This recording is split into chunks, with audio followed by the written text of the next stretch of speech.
Morning, everyone. We were trying to count down, so we go live with a good morning, but maybe next time we'll try that. So, welcome everyone.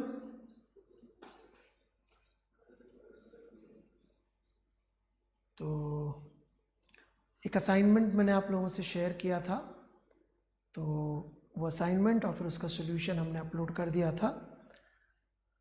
और जो आपके respective groups भी हैं, इसमें अब Telegram link भी दिख रहा होगा आप लोगों को, वहाँ पे भी आप डाउट पूछ सकते हैं फर्दर। ऑलराइट, और पिछली क्लास से कोई डाउट हो तो पहले पूछ लें, फिर मैं आगे पढ़ाऊँगा।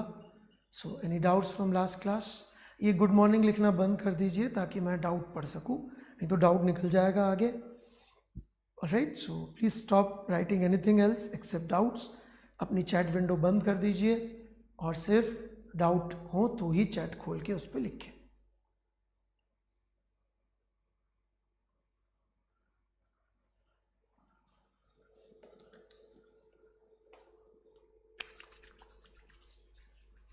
Sir, law, principle, theory, hypothesis का मतलब क्या होता है और हमें इनमें डिफरेंस क्या होता है? ये बहुत ज़्यादा एकेडमिक या फिलॉसफी टाइप की चीज़ है। ऑलराइट, कि लॉ क्या है, प्रिंसिपल क्या है, थ्योरी क्या है, हाइपोथेसिस क्या है। चूँकि ये बहुत ज़्यादा रिलेवेंट नहीं है हमारी पढ़ाई के, और हम कोई मतलब बैठ के एकेडमिक फिजिक्स नहीं पढ़ने जा रहे हैं, इसलिए मैं उस तरफ नहीं जा रहा हूँ। So I will not go into that. Force is independent of frame, please explain, Akash Tiwari. Okay, मैं पहले ये दोबारा से एक्सप्लेन कर रहा हूँ आकाश तिवारी जी का डाउट। सो उसके बाद जो और डाउट्स होंगे वो भी आप पूछेंगे तो मैं जवाब दे दूंगा, बट वेट करिएगा क्योंकि मैं और कोई डाउट नहीं ले रहा हूँ तब तक। ओके, तो फोर्स के दो कॉज हैं outside nucleus. Okay, outside atomic nucleus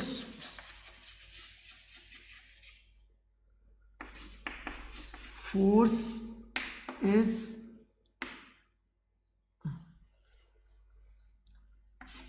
charge interaction और mass interaction।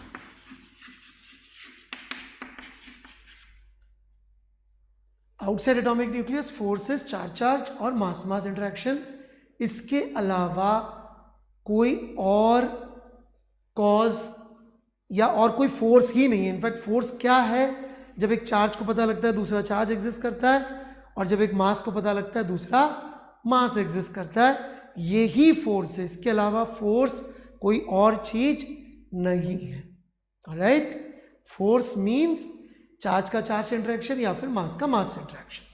और जब हम इन दोनों के बेसिक फॉर्मूले देखते हैं या लॉ देखते हैं, तो इनमें जो क्वांटिटीज आ रही हैं, ऑलराइट, या तो चार्ज इंटरेक्शन से फोर्स प्रोड्यूस होगा या मास इंटरेक्शन से फोर्स प्रोड्यूस होगा।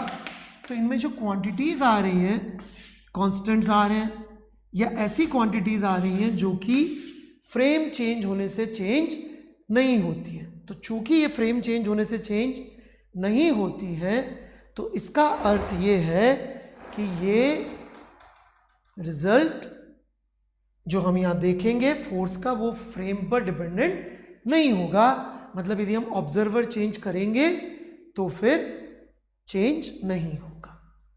ऑलराइट,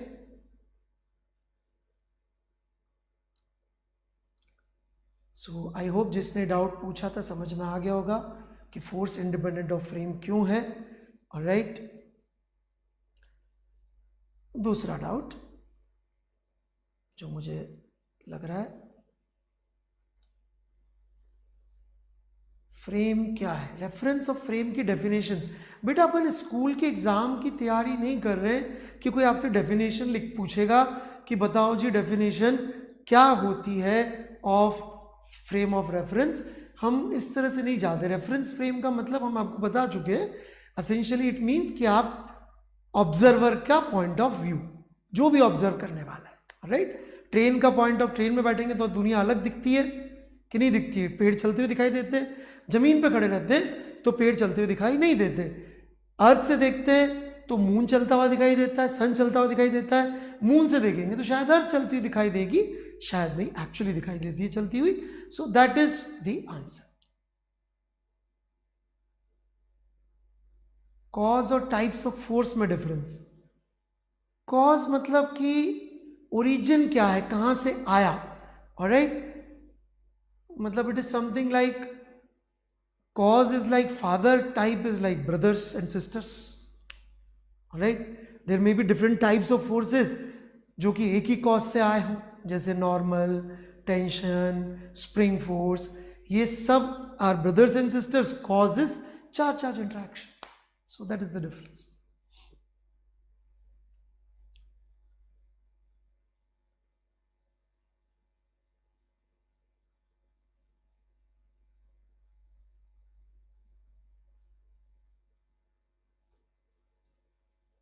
सर वॉल को पुश करने वाले एग्जाम्पल में मासेस का इंटरेक्शन क्यों नहीं बोल सकते? ओके, एक्चुअली ये जो कैपिटल जी है ये बहुत ही छोटे ऑर्डर का होता है, it is of order of 10⁻⁻11, और ये जो के है ये 10⁻9 के ऑर्डर का होता है। इस वजह से जनरली हम लोग देखेंगे कि ग्रेविटेशनल अट्रैक्शन सिर्फ बहुत भारी चीजों के बीच में ही हो सकता है, ऑलराइट।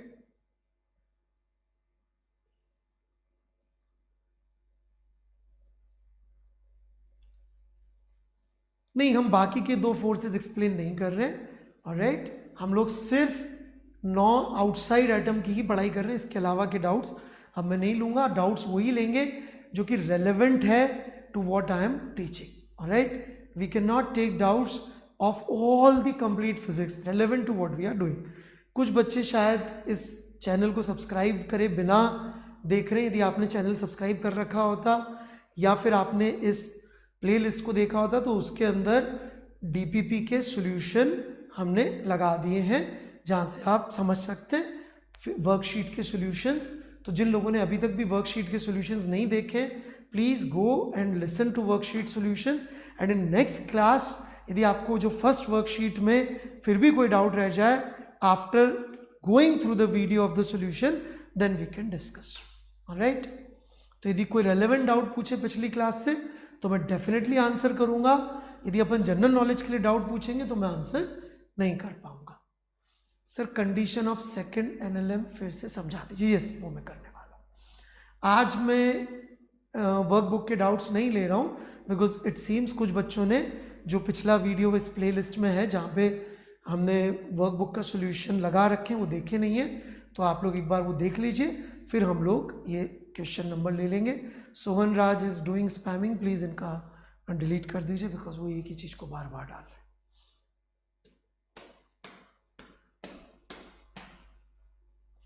ऑलराइट, तो I have answered why force is independent of frame, probably, right.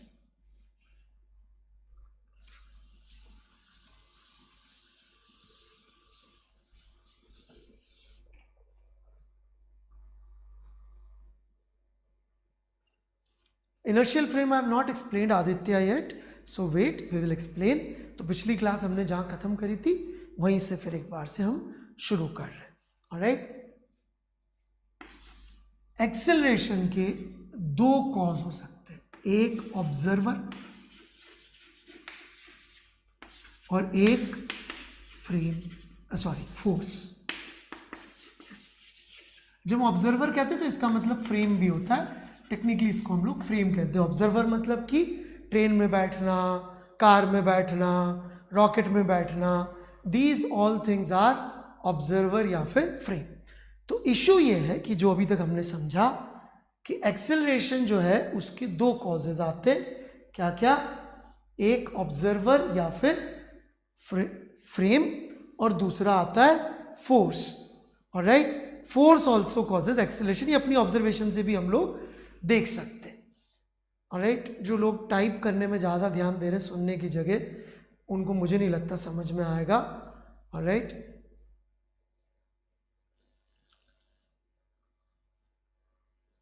तो pay attention on what I am saying rather than typing now, alright. Observer जो होगा वो एक्सेलरेशन कैसे कॉज करता है। जैसे कि मान लीजिए ये बोर्ड है, ऑलराइट, और यदि मैं बोर्ड से पीछे आ जाऊं, दूर आ जाऊं, तो मेरे कंधे पे एक चींटी बैठी है, तो क्या बोलेगी कि बोर्ड जो है वो इस तरफ को एक्सेलरेट हो गया, ऑलराइट। मेरे कंधे बैठी चींटी वाली, बोर्ड इस तरफ को एक्सेलरेट हो गया। तो क्या ये acceleration of board was caused by some force? No, it was caused by observer going in this direction. ये acceleration of board किसने cause किया? By movement of observer. So इस तरह का जो acceleration है वो acceleration is being caused by the observer. उसकी जगह जैसे चौक है, यदि मैं इस चौक को मूव करता हूं, राइट, हाथ से फोर्स लगा के, now this type of acceleration is caused by force. तो एक्सेलरेशन के दो कॉज हैं, क्या क्या? एक तो ऑब्जर्वर खुद से अपने खुद के होने की वजह से एक्सेलरेशन कॉज कर देता है। कैसे करता है? जैसे कि अपन यदि ट्रेन में बैठ जाएं, ऑलराइट, तो हमें ट्रेन में बैठ के पेड़ चलते हुए लग सकते हैं, that is acceleration of trees, that is being caused by the observer. दूसरा, acceleration can also be caused by force. तो जब फोर्स से आप एक्सेलरेशन कॉज करेंगे, ऑलराइट, तो उसके लिए हमारे पास एक लॉ है, एक्सेलरेशन इज फोर्स या नेट फोर्स या नेट एक्सटर्नल फोर्स बटे मास।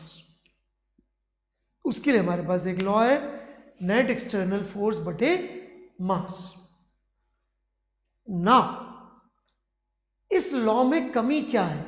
इस लॉ में कमी यह है कि ये लॉ इस चीज को कि एक्सेलरेशन फ्रेम से भी कॉज हो सकता है, इस बात को एक्नॉलेज ही नहीं कर रहा है। It is not acknowledging. यदि हम इसको इंडिपेंडेंटली मान लें कि एक यूनिवर्सल लॉ है, यदि हम इसको एक इंडिपेंडेंट स्टेटमेंट मान लें, इसको हम ट्रुथ मान लें, तो प्रॉब्लम क्या हो रही है कि एक्सेलरेशन को ऑब्जर्वर के चेंज होने से भी देखा जा सकता है, वो इस लॉ में कहीं पर भी लिखा हुआ नहीं है। तो हमने सिर्फ इतना सा आपको समझाया था कुल जमा कि ये लॉ एक यूनिवर्सल लॉ नहीं है, it's a limited validity law. ये लॉ की वैलिडिटी लिमिटेड है। इस लॉ की लिमिटेड ऐसा नहीं है जैसा कि GM1 M2 bye are square है, इसकी वैलिडिटी लिमिटेड है। इसमें साफ साफ दिख रहा है। क्यों? क्योंकि फ्रेम चेंज करने से ये चीज चेंज नहीं होगी और ये चीज चेंज हो सकती है, मतलब कि ये लॉ लिमिटेड है। इसीलिए हमने ये बोला था कि जो फर्स्ट लॉ है वो हमको बताएगा कि ये लॉ कहां पर यूज हो सकता है और कहां पे यूज नहीं हो सकता है। So that's what you are suppose to understand till this point. यदि इसमें आपको कोई डाउट है तो आई एम वेटिंग, एंड फिर मैं इनर्शियल फ्रेम क्या होता है ये समझाऊंगा once your doubts are answered. Relevant doubt पूछेंगे जो पढ़ा रहा हूं उससे तो मैं जरूर आंसर दूंगा, पर आप कुछ भी कहीं से भी पूछेंगे तो मैं इस माध्यम में आंसर नहीं दे सकता, किसी और मीडियम के थ्रू कभी जरूर मैं फिज़िक्स मुझे बहुत इंटरेस्टिंग लगती है, तो मैं फिज़िक्स की हर चीज़ के आंसर ढूंढना और डिस्कस करने में मज़ा आता है। लेकिन हम लोग जेई की फिज़िक्स के हिसाब से चल रहे हैं तो उसके हिसाब से हम लोग आंसर देंगे। तो if you want to ask doubts I am waiting, you can write and I will answer.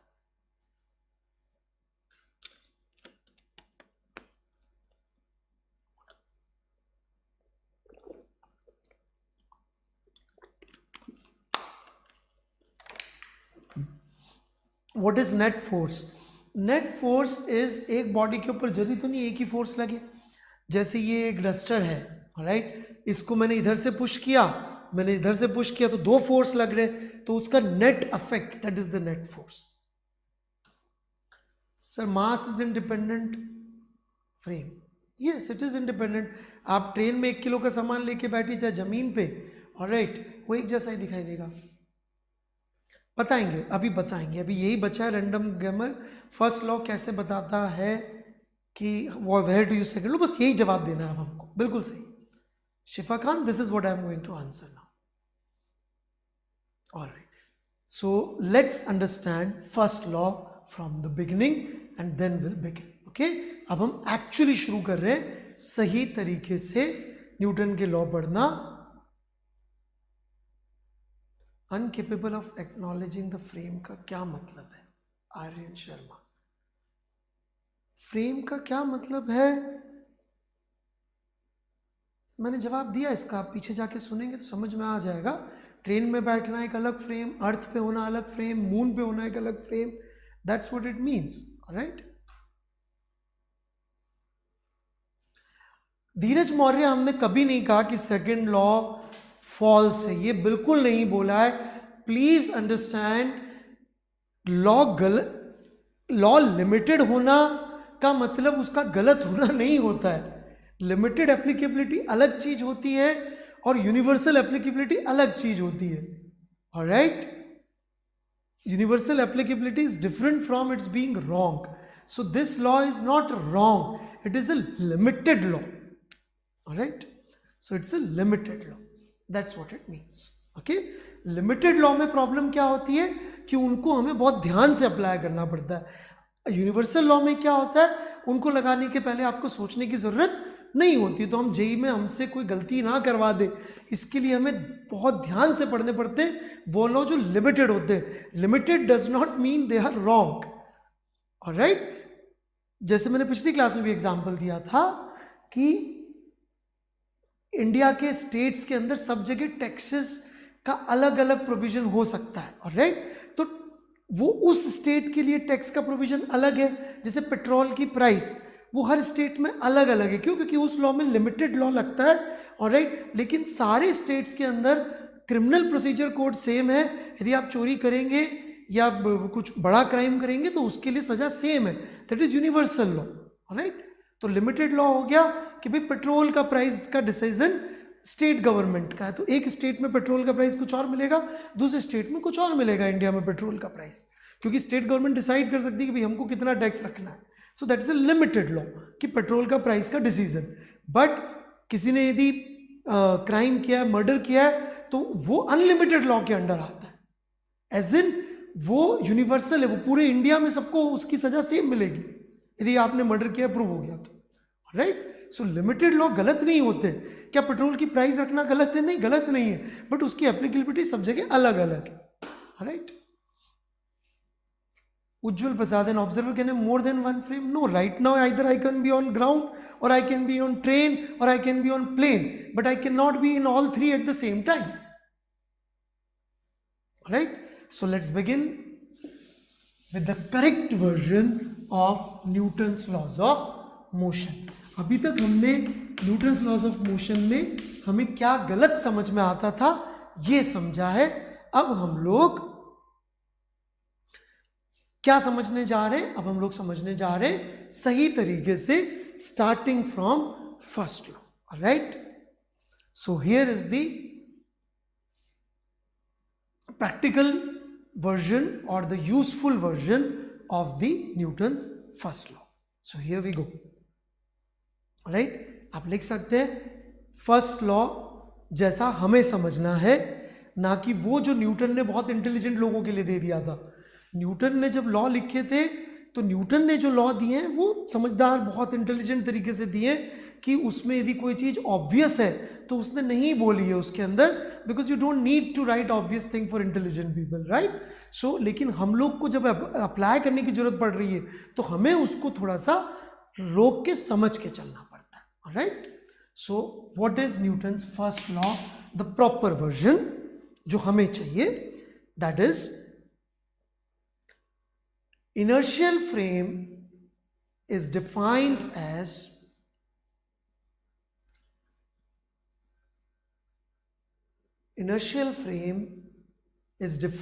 as a frame। जब भी मैं फ्रेम बोलूं आप ऑब्जर्वर भी सोच सकते हैं, same word. Okay, inertial frame is defined as a frame where Inertial frame is defined as a frame where a body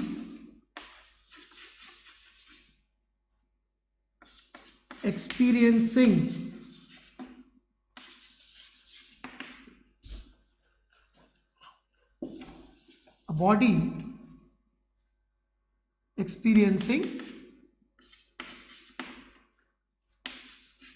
ये समेशन का साइन है, net zero force,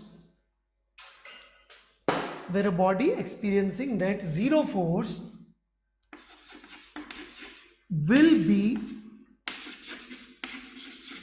observed to have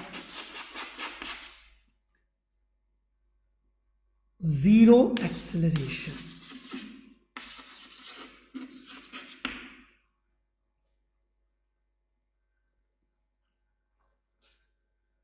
A body experiencing net force 0 will be observed to have zero acceleration, which sounds same as what we studied in first law, but there are very fine adjustments that I need to make so you don't apply it wrong.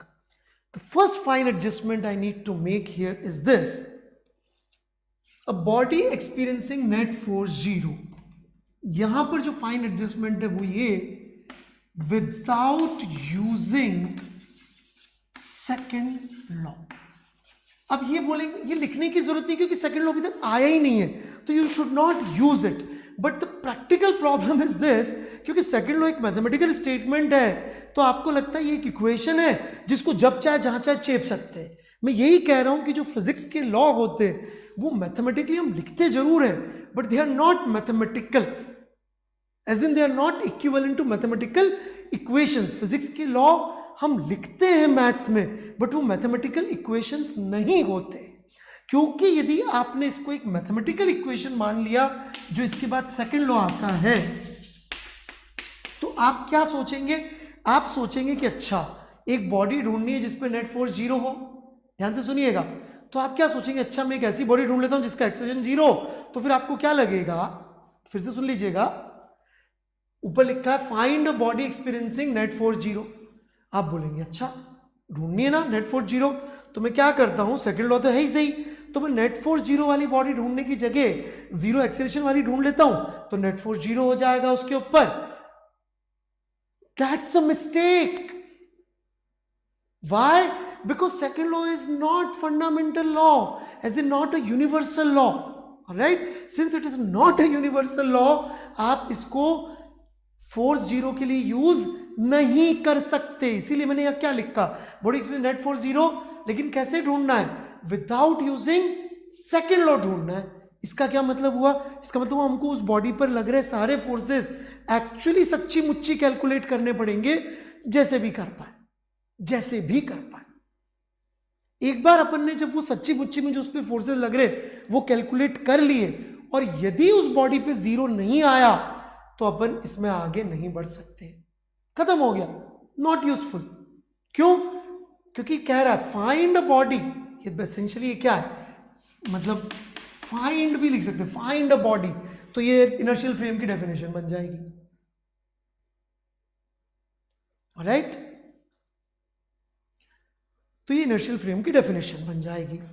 तो एक ऐसी body ढूंढनी है जिसपे net force 0 लग रहा हो, लेकिन without using second law. This is the first step.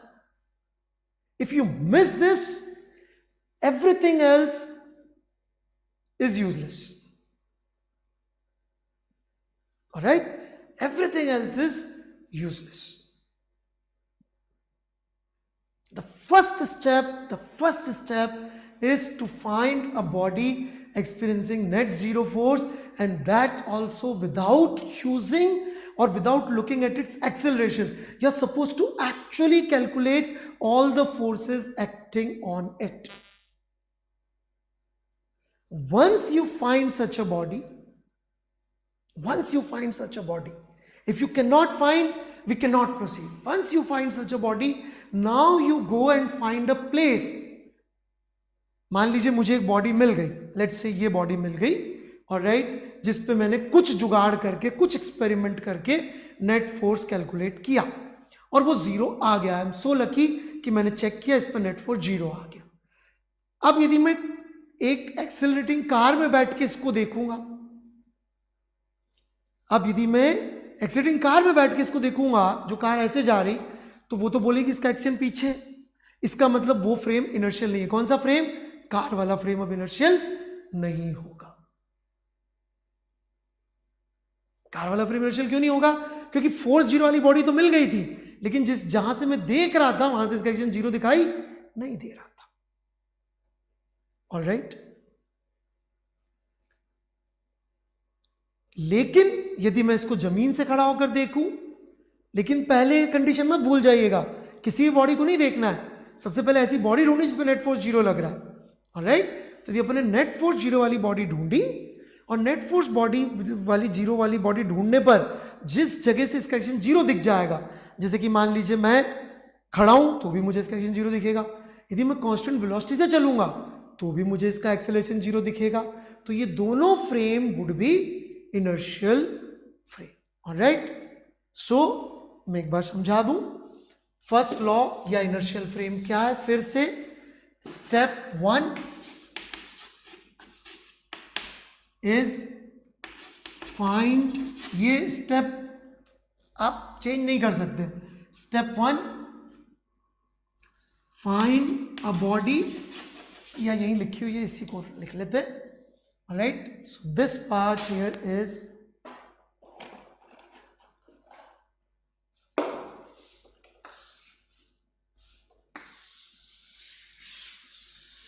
step 1, all right, and this is step 2.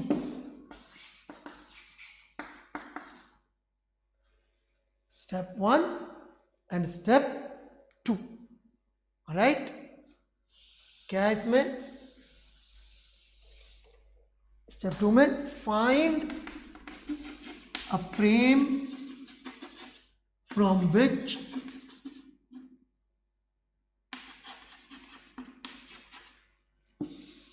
it has 0 acceleration. If you do these 2 steps, you get an inertial reference frame. If you do not, then you won't get an inertial reference frame. Alright, और इसमें step change नहीं हो सकती कि पहले मैं ऐसी body ढूंढ लेता हूं या ऐसी चीज जिसका मुझे 0 एक्सीडेंट दिख रहा है। नहीं नहीं नहीं नहीं नहीं, you can not go to step 2 first. Alright, first you need to find a body which is experiencing 0 force.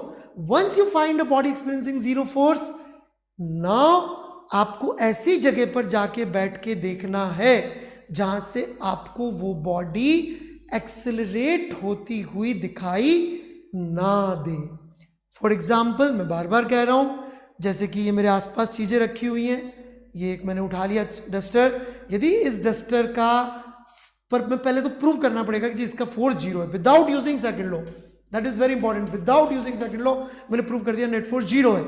यदि मैंने without using second law prove कर दिया इस पे नेट फोर्स 0 है, तो जहां से भी मुझे इसका एक्सेलरेशन 0 दिख जाएगा, चाहे जहां से भी मुझे इसका एक्सेलरेशन ऑब्जर्व करूं, ऑब्जर्व करने पर, not by second law, second law does not exist right now, you cannot say its acceleration based on second law. second law आया नहीं अभी, observation से मुझे इसका acceleration देखना पड़ेगा, second law से नहीं देखना है। cannot use second law anywhere here, not allowed to be using second law।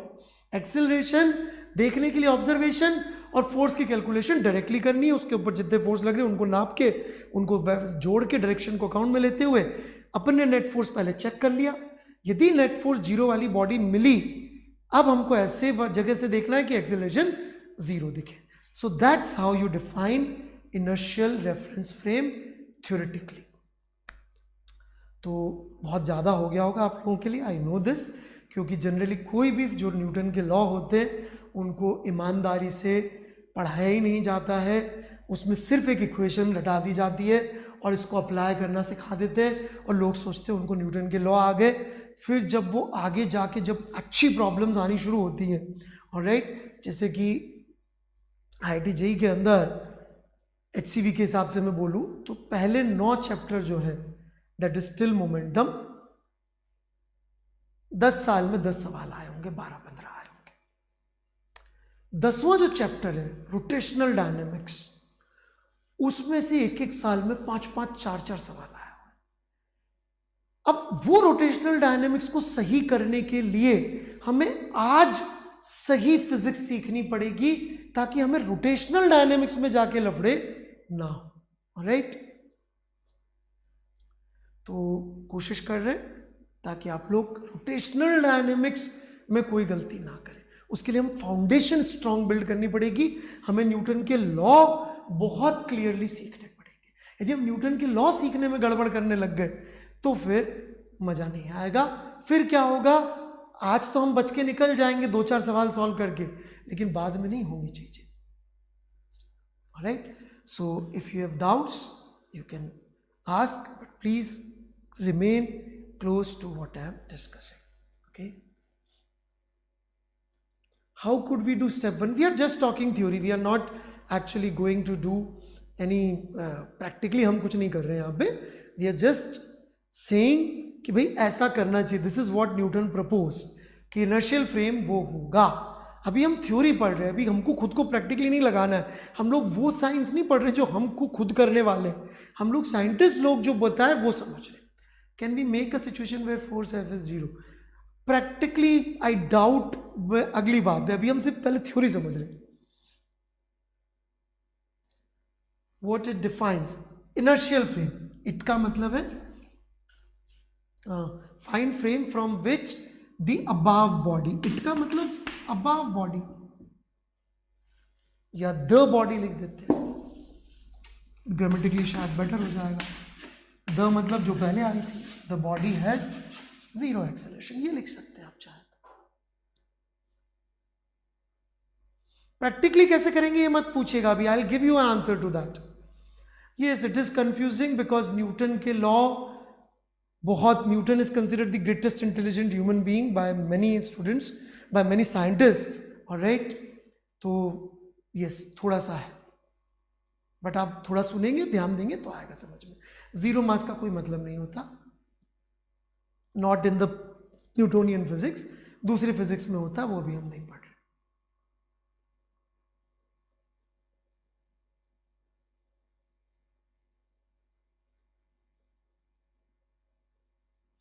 आएगा आएगा, how to use it in problem सब सिखाऊंगा। सबसे पहले अपने दिमाग से ये तो निकाल दीजिए कि ये यूनिवर्सल है, कम से कम इसको आंखें बंद करके यूज करना बंद कर दीजिए, बस मैं सब सिखा दूंगा, don't worry about these things. लेकिन सबसे पहले ये दिमाग से निकालिए कि इसको मैं जब चाहे जहां चाहे यूज कर सकता हूं। गलत जगह पे यूज करेंगे तो आंसर गलत आ जाएंगे, ये होगा गजेंद्र सिंह जी।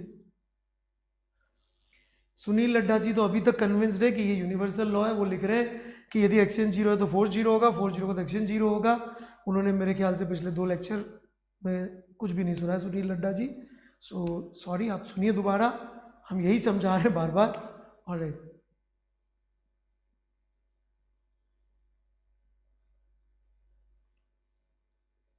ऑलराइट, तो पहली कंडीशन के बारे में अब मैं बातचीत शुरू कर रहा हूं। Step 1 which is finding a body experiencing 0 force. Alright, that is the step 1। Step 1 में सबसे बड़ा रिस्ट्रिक्शन क्या है, ये जरूर याद रखिएगा। स्टेप 1 का रिस्ट्रिक्शन क्या है,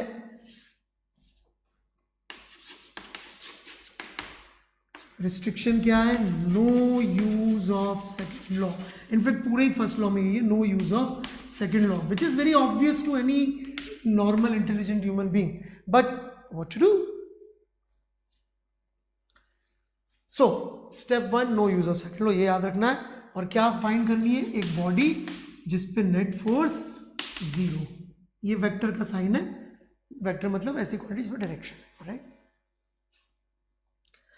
तो ऐसी बॉडी कहां मिलेगी जिस पे नेट फोर्स 0 हो, राइट।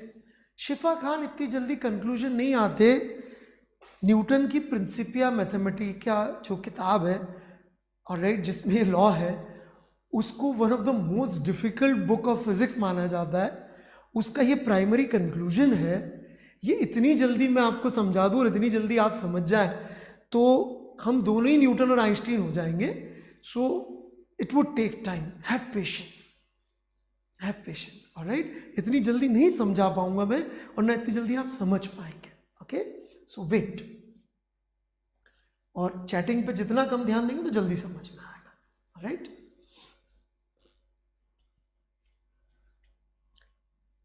तो सबसे पहली चीज क्या करना है, एक ऐसी बॉडी ढूंढनी जिसमें नेट फोर्स जीरो लग रहा हो without using second law use नहीं करना है और नेट जीरो फोर्स की बॉडी ढूंढनी है. ओके, तो ऐसी बॉडी कहाँ मिल सकती है? ऐसी बॉडी हम सिर्फ थ्योरेटिकली बात कर रहे हैं, प्रैक्टिकली नहीं बात करेंगे फिलहाल. ऐसी बॉडी थ्योरेटिकली स्पीकिंग मिलेगी. कहाँ पे मिलेगी ऐसी बॉडी? थ्योरेटिकली मिलेगी something which is far away from everything. ध्यान से सुनिएगा, ऐसी body which is far away from everything. Far away from everything. तब निश्चित है नेट फोर्स जीरो होगा. कैसे निश्चित है? इसलिए निश्चित है क्योंकि यदि आपने ये लॉ देखे हो जहां से फोर्स आते हैं, इनमें आर डिनोमिनेटर में आता है. तो यदि आर बहुत बहुत बहुत बड़ा होता चला जाए, ऑलराइट, आर बहुत बहुत बड़ा होता चला जाए तो ये फोर्सेस डिमिनिश होते जाएंगे, बहुत छोटे बहुत छोटे बहुत छोटे होते जाएंगे. और एक बार ये फोर्सेस हम कह दें कि भाई हम इतनी दूर आ गए कि प्रैक्टिकली नाप ही नहीं सकते, इतना छोटा फोर्स आ रहा होगा. यदि आ रहा होगा तो अपन कह सकते हैं कि जो बॉडी सबसे बहुत दूर है वो body is experiencing zero force.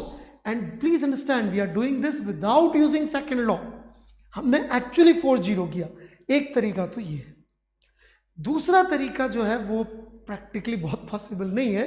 वो ये कि हम एक बॉडी पे लग रहे सारे फोर्सेस कैलकुलेट करें. ऑलराइट, एक बॉडी पे लग रहे सारे फोर्सेस कैलकुलेट. कुछ बच्चे जो हैं यहाँ पे कमेंट करने में बहुत ज़्यादा इंटरेस्टेड रहते हैं rather than writing and listening. Please जो बच्चे जेई में अच्छा रैंक चाहते हैं, कीबोर्ड से अपने हाथ दूर रखिए. कीबोर्ड से काम नहीं चलेगा बच्चों. पेन हाथ में रखिए, जितना समझ में आए लिखिए. ऑलराइट, और अपने नोट्स भी आप जो हैं पोस्ट कर सकते हैं. देखें आपके नोट्स कैसे हैं, मैं बताऊंगा फिर कि आपको समझ में आ रहा है अच्छी तरह से कि नहीं. तो प्लीज़ पोस्ट योर नोट्स जो आप लिख रहे हैं. ऑलराइट, तो एक बॉडी जो कि सबसे बहुत दूर हो, okay, which does not mean point object, which means जो बहुत दूर चल, जिससे कि दूरी इतनी ज़्यादा हो कि फोर्स बिकम्स जीरो. ऑलराइट, मैं सिर्फ थ्योरेटिकल बात कर रहा हूँ, मैं प्रैक्टिकल यहाँ बात नहीं करने वाला हूँ. ये थ्योरी पढ़ रहे हैं, बाद में हम लोग प्रैक्टिकल पे जाएंगे. जैसे कि ये डस्टर है, ऑलराइट, इसके ऊपर मेरे को सारे फोर्सेस कैलकुलेट करने पड़ेंगे. ऑलराइट, क्यों सारे फोर्सेस कैलकुलेट करने पड़ेंगे? क्योंकि सेकंड लॉ तो अप्लाई अलाउड करना है नहीं. सारे फोर्सेस मतलब मेरे हाथ के मॉलिक्यूल के फोर्स जो इस पे लग रहे हैं, जो इधर बोर्ड के मॉलिक्यूल के फोर्स इस पे लग रहे हैं, जो ग्रेविटेशनल डायरेक्शन अर्थ का लग रहा है, मून का लग रहा है, मुझे सारे फोर्सेस कैलकुलेट करने पड़ेंगे. ऑलराइट, और जब मैं कैलकुलेट कर लूं सही तरीके से, हो सकता है जीरो आ जाए, हो सकता है जीरो ना आए. ज़्यादा प्रोबेबिलिटी जीरो नहीं आने की है, because you would be so lucky कि आपने बॉडी चेक करी और जीरो फोर्स आ जाए. That's not possible. तो ज़्यादा पॉसिबिलिटी तो नॉन जीरो आने की, बट मान लीजिए जीरो आ गया तो फिर अपन अगली स्टेप पे जा सकते हैं. Alright, in fact Shashank, you can post HCV के चैप्टर 5 के questions for short answers. Alright, specifically जो बच्चे सीखना चाहें, जहाँ पर HC वर्मा जी ने बड़ी अच्छी तरीके से बात करी है, तो QSS 6th और 7th चैप्टर 5. ऑलराइट, जो बच्चे सीखना चाहें क्वेश्चंस फॉर शॉर्ट आंसर का 6th and 7th, वहां पे HC वर्मा जी हमको क्वेश्चंस के थ्रू इनर्शियल फ्रेम यही समझाते हैं जो मैंने आपको समझाने की कोशिश कर रहा हूं. Alright, in fact I will read it out from the book so you will understand. An object is placed far away from all the objects that can exert force on it. ये एच सी वर्मा का पढ़ के सुना रहा हूं मैं। An object is placed far away from all the objects that can exert force on it. A frame of reference is constructed by taking the origin and axis fixed on this object, which essentially means कि अपन उस object पे बैठ गए। Will the frame necessarily be inertial? The answer is yes. क्यों? क्योंकि उस object पे बैठेंगे तो second condition create हो गई, axis 0 दिखेगा, और first condition तो इससे आ गई थी।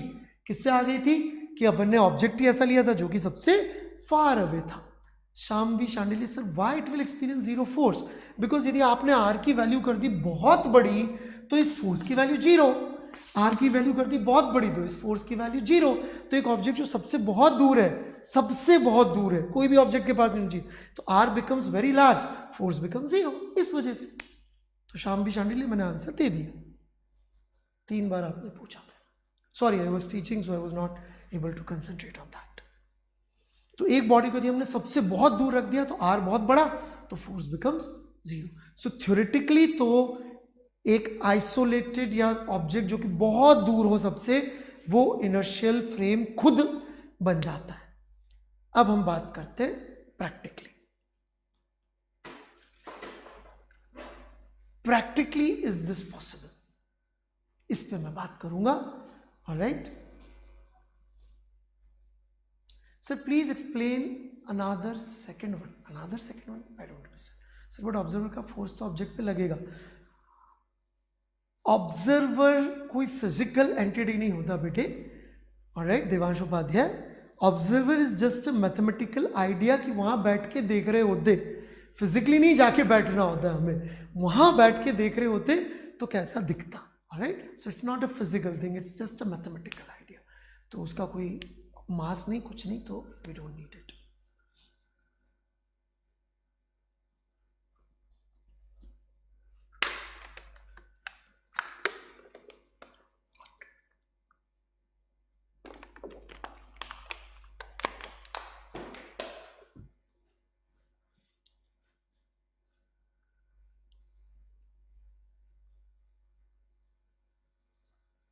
हाँ, यही तो हमने बोला, आप दूर चले जाइए सबसे, आर बड़ा कर दीजिए, फोर्स जीरो हो जाएगा। Vidya Verma sir, sum of force में एक्सटर्नल फोर्स कंसीडर करते हैं, इंटरनल क्यों नहीं? यदि बेटे विद्या वर्मा मैं न्यूटन के लॉ का लॉजिक दे सकता होता तो मैं न्यूटन जितना इंटेलिजेंट या न्यूटन से ज़्यादा इंटेलिजेंट नहीं हो गया होता। सो हम लॉ का लॉजिक नहीं दे सकते। मेरे में थोड़ी इतनी इंटेलिजेंस है कि न्यूटन ने कैसे सोचा होगा। ऑलराइट, और मुझ में नहीं है, आप में है तो बहुत बढ़िया बात, बट मेरे में नहीं है कि आई कैन एक्सप्लेन कि ये कैसे आया। ये न्यूटन ने बोला, लोगों ने ऑब्जर्व किया, लोगों ने ऑब्जर्व किया, दैट्स इट।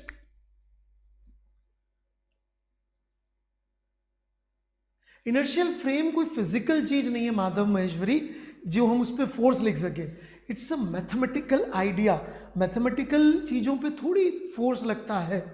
ऑलराइट, तो उसका कोई मतलब नहीं है। तो अब हम प्रैक्टिकल पे आते हैं कि प्रैक्टिकली हम लोग कैसे अपना काम चलाते हैं for inertial frame.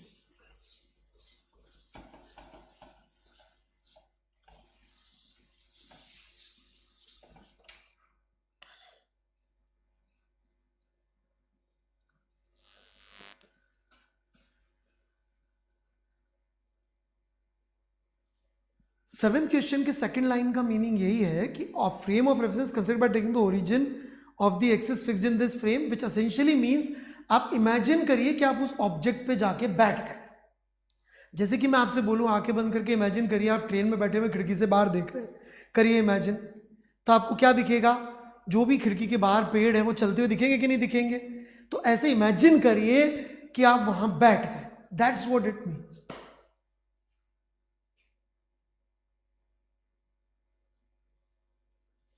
Alright, so here we go.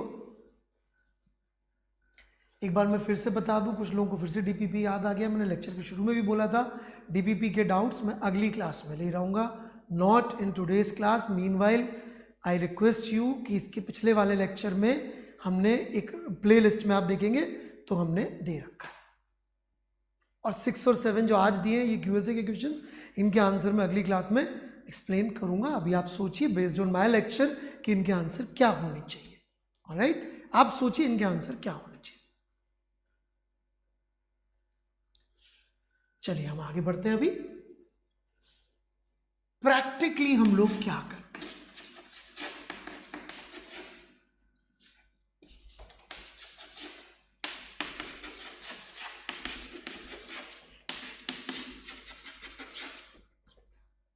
Practically inertial frame क्या होता है। ऑलराइट,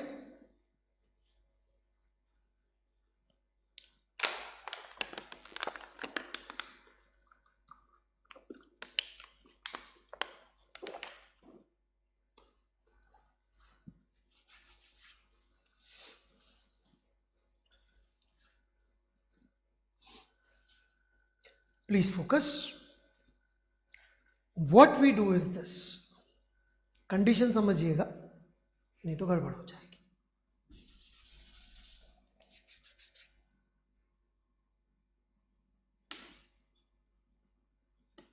अर्थ को under earth surface, in fact earth surface under these restrictions, again restrictions, and under these restrictions बोल दीजिए या conditions बोल दीजिए,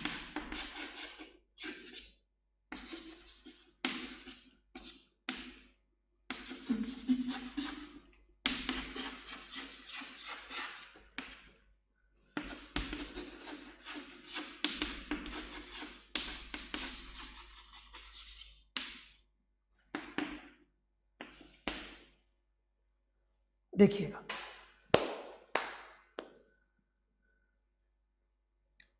सो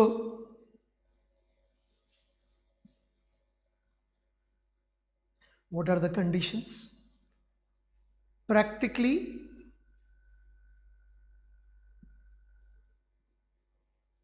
what happens is this, हम लोग अर्थ की सरफेस को अंडर रेस्ट्रिक्शंस, देखिए मैं बार बार यही समझा रहा हूं कि फिजिक्स पढ़ने में सबसे बड़ी चीज यही रहती है कि अपन लोग यदि उठा के यूनिवर्सल तरीके से हर चीज अप्लाई कर देंगे, सब ये चाहते हैं सर आप तो हर चीज बता दो जो मैं लगाऊं सवालों में सीधे लगाऊं आंसर आ जाए, और जेई वाले इसी का फायदा उठाते हैं। वो बोलते हैं अच्छा जो बच्चा ये चाहता है कि बिना सोचे समझे मैं फॉर्मूला लगाऊं आंसर आ जाए, ट्रिक लगाऊं आंसर आ जाए, वो उसी ट्रिक उसी फॉर्मूले के फेलियर पे क्वेश्चंस बनाते हैं। समझिएगा मेरी बात, उनको पता है कि बच्चा क्या चाहता है, स्टूडेंट क्या चाहता है, शॉर्ट ट्रिक, शॉर्ट रास्ता जिससे कि उसको दिमाग कम से कम लगाना पड़े।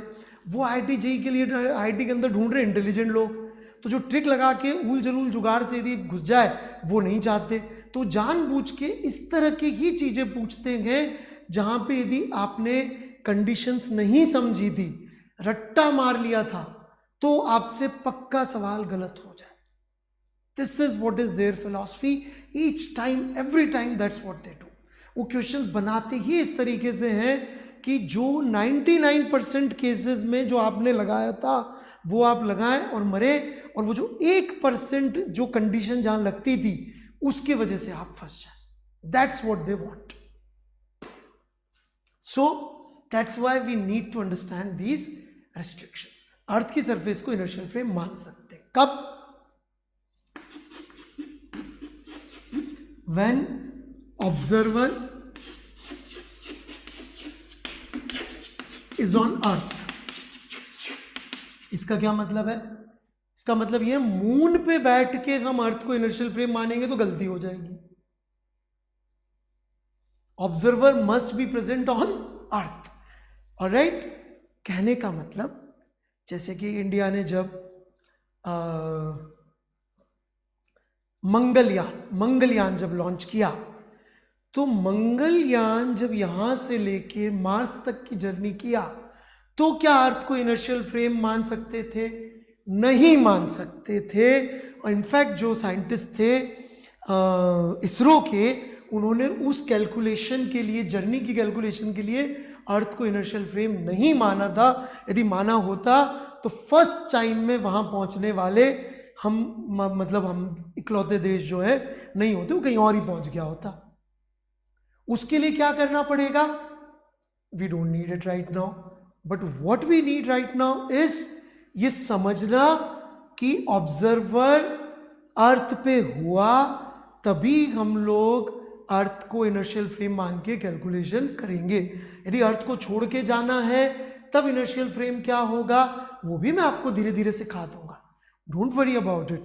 बट अभी हम लोग न्यूटन्स लॉ पे अपना लिमिटेशन रख रहे हैं, तो उसमें पहला काम ही हमारा न्यूटन का सेकंड लॉ की लिमिटेशन समझना, लिमिटेशन समझ के ये समझना कि कहाँ लगा सकते हैं कहाँ नहीं लगा सकते। ऑलराइट, तो लगाने के लिए कौन सी जगह होगी? इनर्शियल फ्रेम होगी। प्रैक्टिकल इनर्शियल फ्रेम क्या है? अर्थ की surface under these restrictions. What are the restriction? Observer should be on earth. If observer is not on earth, it is not an inertial frame. दूसरी condition थोड़ी सी fine है जो आपको समझनी पड़ेगी, तो मैं ऊपर का मिटा के फिर आपको समझाऊंगा।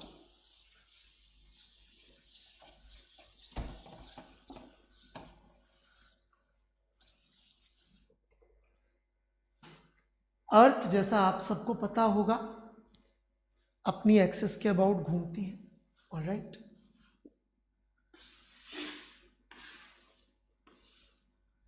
एक्सिस के अबाउट जब घूमती है तो अलग अलग लैटिट्यूड के लोग अलग अलग रेडियस के सर्कल में घूम रहे होते हैं। ऑलराइट, तो जब वो अलग अलग रेडियस के सर्कल में घूम रहे होते हैं तो उसकी वजह से भी वो एक जैसे ऑब्जर्वर नहीं हो पाते, they become different type of observers. कहने का मतलब जैसे मैं जिस लैटिट्यूड पे हूँ, कोटा का लैटिट्यूड, आप जिस शहर में बैठ के सुन रहे हैं उसका लैटिट्यूड कोटा वाला नहीं है, डिफरेंट है। तो because of earth's rotation you become a different observer actually.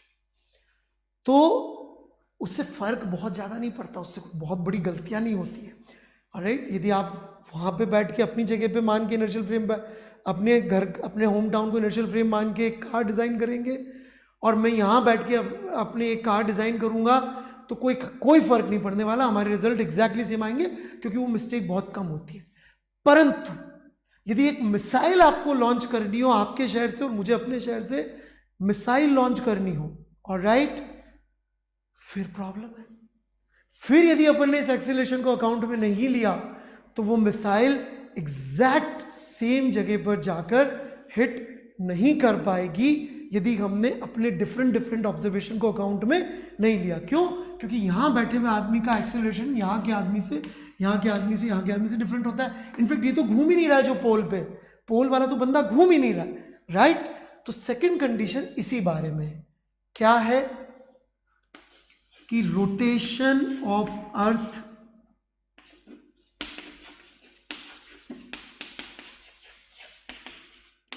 Is ignored. Alright, क्या इग्नोर कर सकते हैं? यस, इन सम कंडीशंस जहां पे आपको प्रिसाइज मिसाइल की हिटिंग नहीं करनी है यू कैन इग्नोर। आपने कार डिजाइन करनी है, उसके इंजन के वर्किंग पे कोई ढीला फर्क नहीं पड़ने वाला कि 4th डेसिमल प्लेस ऑफ जी पे कितना डिफरेंस आ गया।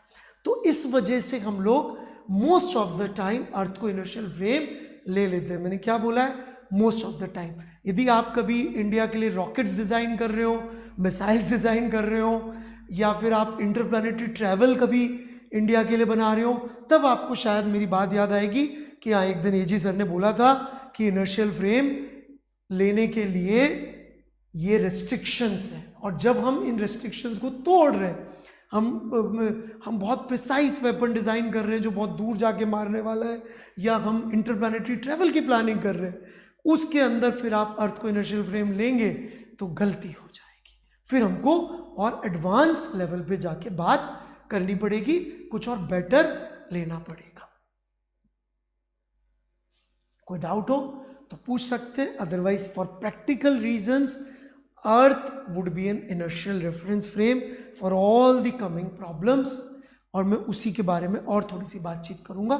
लेकिन पहले यहाँ पे कोई डाउट्स हो, रेलेवेंट डाउट्स होंगे तो जरूर जवाब दूंगा, इररिलेवेंट डाउट्स होंगे तो आई एम सॉरी, मैं जवाब नहीं दे पाऊंगा।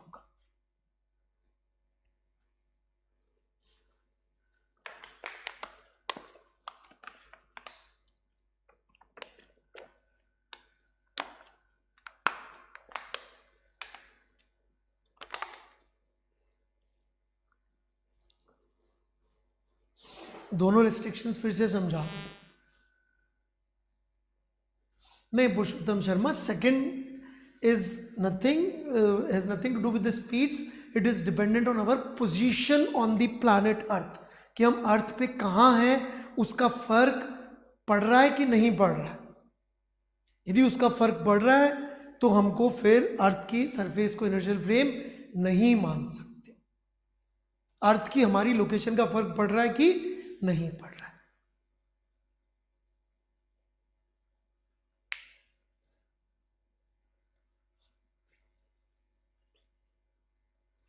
सेकंड वन वाला, मेरे फर्स्ट में कोई डाउट है? पहले फर्स्ट वाले में क्या डाउट है?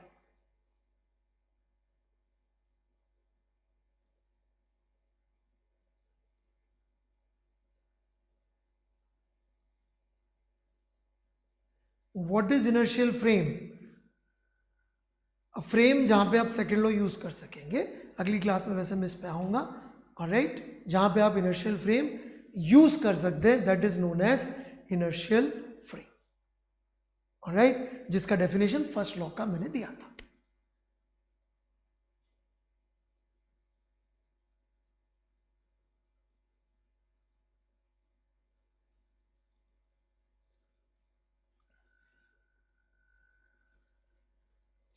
ओके, पॉइंट 2 में फिर से समझा देता हूं। जैसे कि यहां पर आप हैं and you want to fire a missile somewhere here, alright, पृथ्वी पे इतनी दूर आप जाना चाहते हैं, और यदि आपने अर्थ के रोटेशन को इग्नोर कर दिया तो ये मान लीजिए कि वो मिसाइल यहाँ की बजाय यहाँ और लग जाके गिर जाएगी, मतलब दुश्मन की बजाय दोस्त पे गिर जाएगी, इतनी सी बात है। ऑलराइट, तो आपको फिर अर्थ की सरफेस को इनर्शियल फ्रेम लेना अलाउड नहीं होगा, आपको कुछ और करना पड़ेगा। जबकि आप कार की बात करें तो कार तो धीमे धीमे धीमे धीमे यहाँ जाएगी, तो उसके वर्किंग पे कोई खास फर्क नहीं पड़ रहा है कार के रोटेशन का, अर्थ के रोटेशन का, इतनी सी बात है। Newton's first law in inertial frame can be defined as same. No, Newton's first law defines inertial reference frame, जैसा एच.सी. वर्मा जी ने बहुत बढ़िया लिखा है। यदि आप 5th चैप्टर में देखेंगे, शुरुआत में जब लॉज दिए उन्होंने, पूरा चैप्टर मत पढ़िएगा भी, नहीं तो कंफ्यूज हो जाएंगे। जब उन्होंने न्यूटन के 3 लॉ पढ़ सकते हैं आप, सेक्शन 5.3 तक, टिल 5.3। तो इसके अंदर जब वो कहते हैं फर्स्ट लॉ के बारे में तो बड़ा अच्छा लिखते हैं, वो बहुत ही अच्छी किताब है। A frame of reference in which Newton's first law is valid is called an inertial frame of reference. A frame in which Newton's first law is not valid is called a non-inertial frame. Newton's first law thus reduces to a definition of inertial frame. H.C. Verma जी ने लिखा है, Newton's first law thus reduces to a definition of inertial frame, मतलब कि Newton's first law, Verma ji कह रहे हैं, professor Verma, is definition of inertial frame. That is a theoretical definition, alright, that is a theoretical definition. Practically to solve problems we do this.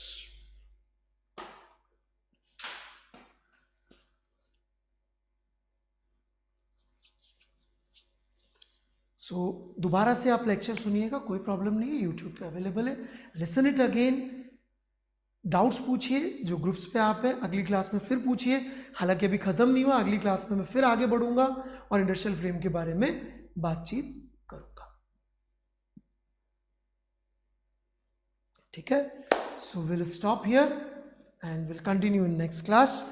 घबराइएगा मत, मैं सब सवालों के जवाब दे रहा हूँ धीरे धीरे, टाइम लग रहा है पर मैं धीरे धीरे सब सवालों के जवाब दे रहा हूँ, और आपके डाउट्स भी आजकल जो हैं वो सही डायरेक्शन में जाने लग गए। Alright, they are coming towards the relevant portion of what we are learning. तो ये दोनों कंडीशंस में मैं फिर से बात करूंगा अगली क्लास में। थैंक यू वेरी मच, बड़ा मजा आया आप लोगों के, आज बड़े रिलेवेंट अच्छे डाउट्स थे, कुछ का मैं जवाब दे पाया, कुछ का मैं अगली क्लास में दूंगा। Thank you, bye bye.